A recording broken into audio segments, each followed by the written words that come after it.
spent a lot of time in my car and I saw a church van driving down the road and I thought, because one of my worst fears is dying in a car wreck. It's like, what happens if you die in a church van? Like, are you automatically granted in? Right? Like, you would think there's some absolution there, right? Somebody had to anoint that van before they put a cross on the side of it, didn't they? And then I started thinking about it. If you're the driver, for sure you're in if you're driving the church van. But what if you're the person giving the roadhead in the church van? Like, do you still get to go to heaven? I mean, you're doing a really nice thing for somebody in an anointed vehicle. That should be a free pass, right? It should definitely be a free pass. I'm asking for a friend. That's how we found out autoerotic asphyxiation does not mean roadhead gone wrong. Ooh, one step too far. All right, we were good. We were good with the roadhead. All right, just checking that out. Yeah, oh man, it's been fun. That's the dirtiest new joke you're gonna hear. There's a bunch of other shit that you're not gonna hear tonight. And some of you are like, thank God that was enough. Oh man, we've had a lot of fun around here. Did anybody get out to the comedy festival here in Pensacola? Woo! Hell yeah. All four of us. Emily Dillon, Stinger's Comedy, and a huge community of comics here in Pensacola pulled that off. It was amazing. So thank you guys for coming out. Just had to plug it. There's some awesome stuff coming up. Nobody mentioned that Andrew is running one of the first Pride comedy festivals here in Pensacola coming up. And when's that going to be, Andrew? March? Memorial Day weekend. Sorry, I know I'm supposed to be telling jokes and I turned into an MC all of a sudden. Let's backtrack. Let's go backwards. So I do love pot. Anybody else here? I mean, it's basically legal in Florida, right?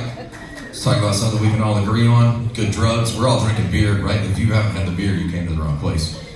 We all like our drugs. It's perfectly okay. It's perfectly okay. I smoke a lot of pot, but I've also got OCD. I don't know if you know what that is, but OCD and short-term memory loss do not go well together. I walk away from my van and I lock it 3 times just to make sure. I get halfway to wherever I'm going, I walk back to my van and lock it 3 more times just to make sure. You don't know it, but I've been out twice since I got on stage just to make sure. I was driving down the road the other day and thought to myself, hey idiot, did you lock your van? I was like, too high. Too high. You found it. Too high. When you feel like you are practicing for dementia, you are too high. It's not okay.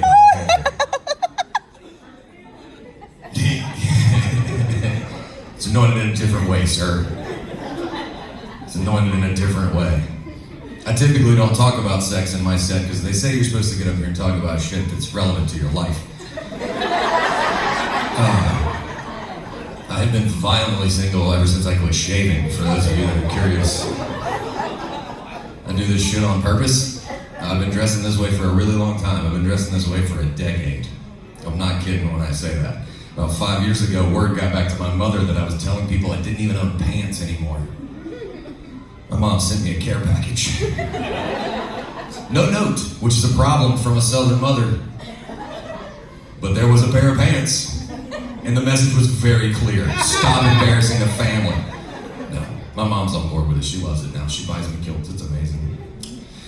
But yeah, that was the closest I've ever come to a severed horse's head in my bed. It was a scary moment. I do get to do a lot of traveling, being from a small town in Demopolis, Alabama. Anybody ever heard of it? Oh crap. They're gonna find out I said this shit about them. No, that's all right. If you've never been, you're not missing out. Demopolis is a pretty cool place. We've got more camouflage trucks and dirt roads than we have asphalt. It's located about an hour south of Tuscaloosa. Some of you may be familiar with Tuscaloosa, yeah? Oh, go pachyderms. I went to school there. I said that for 2 years. Every time I heard somebody say roll tide, just to see who knew what a pachyderm was. Be like, are you educated enough to be here?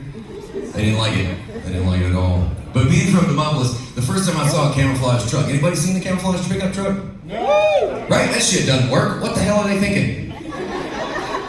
Are you gonna paint it camouflage and then put daylight bright headlights and a tailpipe on it that we can hear from a mile away? What are you trying to sneak up on? That is not how hunting works. Not at all. So the first time I saw one flying up behind me in my rearview mirror, these daylight bright headlights, which is rude, right? We've all been blinded by the light. That's inappropriate. Because if you like to drive, they're 12 whole hours every day for you. Those other 12 hours for the rest of us, doing what you're supposed to do at night. Drinking, driving, and being high. Because we have to get our car home somehow. Uber hasn't come up with that service yet, have they? We'd all use the shit out of it though, wouldn't we? I'd trust somebody enough to get in their car, but not to let them drive my car. Like, hell no. Well, yeah, so this dude comes flying up behind me, and I was immediately pissed, because the worst thing you can do to somebody that's drunk or high is shine daylight in their face. Like, come on, man, you are not the cops. I had 3 hours left on this buzz. What is going on here? So when this obviously visible shrubbery pulls up next to me,